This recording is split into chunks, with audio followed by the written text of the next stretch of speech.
Hey guys, Sabro here. You know our channel has been growing nicely this year, and thank you to all the people that have subscribed and watched our videos. To those of you that have not subscribed yet, please consider doing so as we have a ton of cool content coming in the future. But anyway, let's talk about the 5 Wii U games that we want to see on the Switch.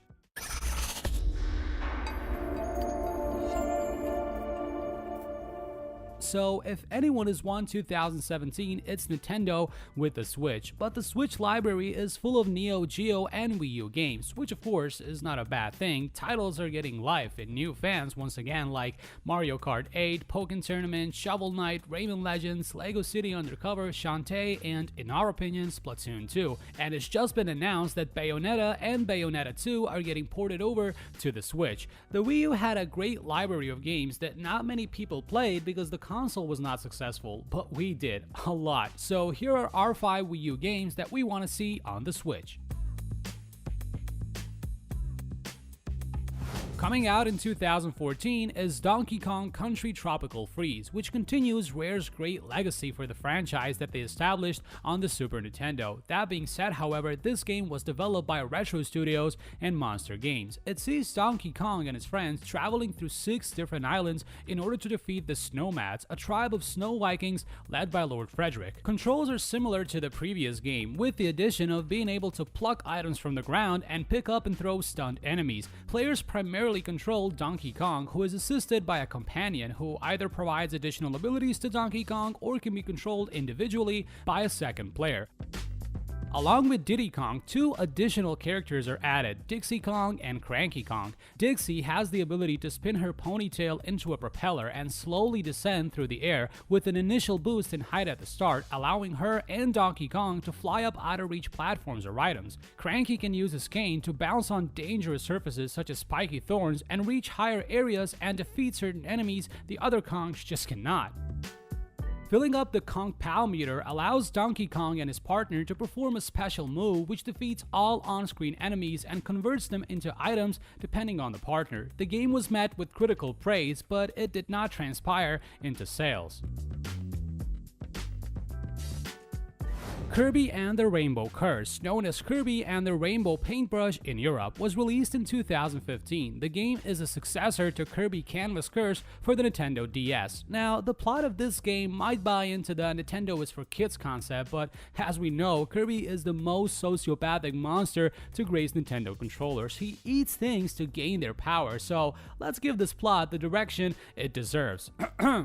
One day in Dreamland, as Kirby and Bandana Waddle Dee are playing together, a mysterious hole opens in the sky, draining all the color from Dreamland and stopping everything and everyone in its tracks. Aline, a paintbrush fairy from the land of Seventopia, goes through the portal in order to escape several grab hands and uses her powers to bring color back to Kirby and Bandana Waddle Dee. She reveals that her old friend Glacia suddenly became evil and has used the colors from Kirby's planet Popstar in order to create 7 worlds. Wanting to stop Glacia and restore planet Popstar's color, Kirby, Bandana Waddle Dee, and Aline set off to Seventopia, Aline painting magical rainbow rope. Now, this is one of the rare games that actually utilize the Wii U gamepad, so this could be a fully portable exclusive. We want to see the game ported for its excellent art style alone.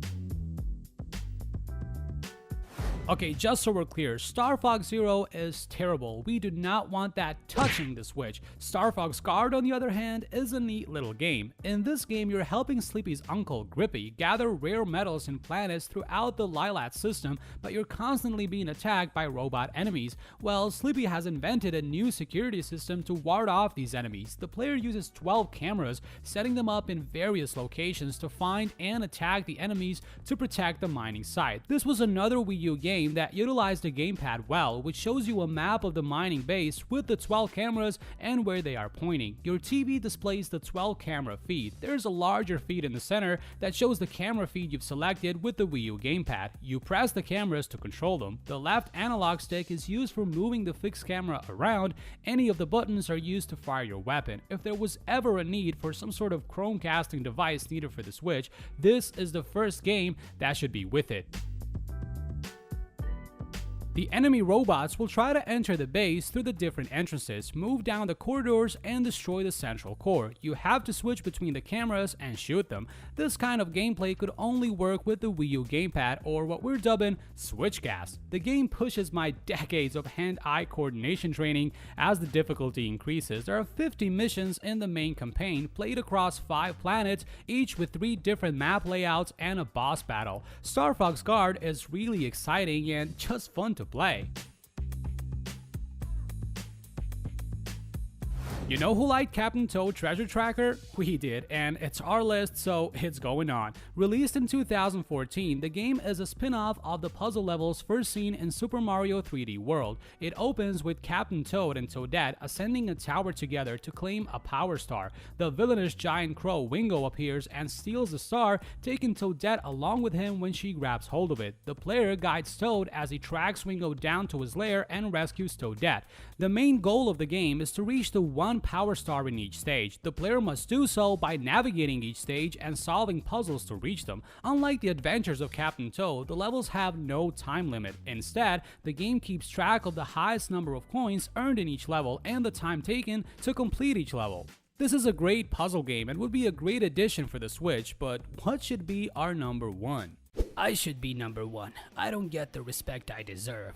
It should be me. I'm the prettiest by far. Also, if you don't give it to me, I'll eat this toad's cap off. I'd like to see you try. I'll feed you to the Goombas. Aw, you can't even fight. Ignore them weird creatures. Trust me, you're friendly ape. My game should have been number 1. Hey, Star Fox Zero should be number 1. Nobody likes you. My control scheme was unique. So was your mom. Hey, you know, stop. Come here, you. Take this. Take this.